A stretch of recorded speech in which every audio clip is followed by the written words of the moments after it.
coquinerie de Guy de Maupassant. Ma chère Lucie, rien de nouveau. Nous vivons dans le salon en regardant tomber la pluie. On ne peut guère sortir par ces temps affreux, alors nous jouons la comédie.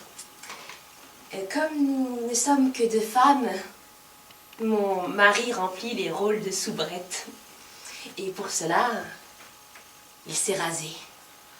Oh, ma chère Lucie, tu ne te figures pas comme ça change. Je ne le reconnais plus, ni le jour ni la nuit. S'il ne laissait pas repousser immédiatement sa moustache, je crois que je lui deviendrai infidèle, tant il me déplaît ainsi. Vraiment, un homme sans moustache n'est plus un homme. Je n'aime pas beaucoup la barbe, elle donne presque toujours l'air négligé. Mais la moustache, oh, la moustache est indispensable pour une bonne physionomie virile. Non, non, jamais tu ne pourrais t'imaginer comme cette petite brosse de poils au-dessus de la lèvre est utile à l'œil et aux relations entre époux. Oui, ben en fait, il m'est venu sur cette matière un tas de réflexions que je n'ose guère t'écrire parce que le sujet est si délicat, si scabreux, qu'il faudrait une science infinie pour l'aborder sans danger. Ma chère, tâche de lire entre les lignes. Voilà. Oui, quand mon mari m'est arrivé, rasé, j'ai compris d'abord que je n'aurais jamais de faiblesse pour un cabotin. Fut-il le père Didon le plus séduisant de tous? Non. Quand je me suis retrouvée seule avec lui, mon mari, ce fut bien pis.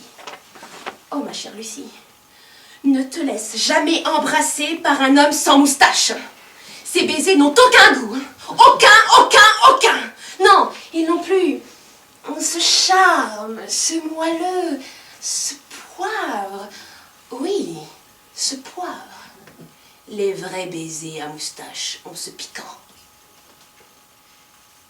Oui, d'où vient la séduction de la moustache, me diras-tu? Le sais-je. D'abord, elle chatouille d'une façon délicieuse. On la sent avant la bouche et elle vous fait passer dans tout le corps et jusqu'aux pieds un frisson charmant. Oui, c'est elle qui caresse et qui fait trembler et tressaillir la peau, qui donne au nerf cette vibration qui nous pousse parfois à pousser ce petit ah, comme si on avait un grand froid. Et sur le cou, oui, ne t'es-tu jamais laissé toucher par une moustache dans le cou?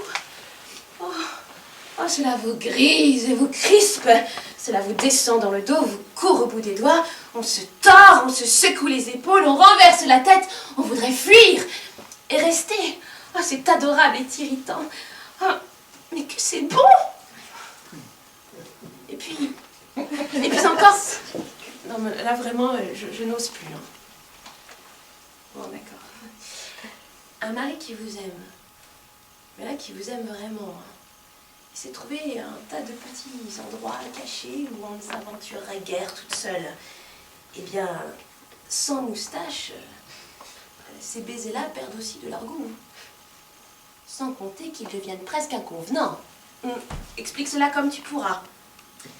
Il n'y a pas d'amour sans moustache. La moustache est essentielle. Elle détermine la physionomie. Elle vous donne l'air doux, tendre, violent, croque-mitaine, bambocheur, entreprenant. Et que d'aspects variés elles ont, ces moustaches, hein. Tantôt, elles sont retournées, frisées, coquettes. Celles-là semblent aimer les femmes avant tout. Tantôt, elles sont pointues, aiguës comme des aiguilles, menaçantes. Celles-là préfèrent les chevaux, les batailles. Et puis tantôt, elles sont énormes, tombantes, effroyables. Ces grosses-là dissimulent un excellent caractère. Et puis, ce que j'adore dans la moustache, c'est qu'elle est française, oui, bien française. Elle nous vient de nos pères les Gaulois. C'est le signe d'un caractère national. Bon, ma chère Lucie, je dois te laisser. Je t'embrasse de tout mon cœur. Et un seul mot, vive la moustache!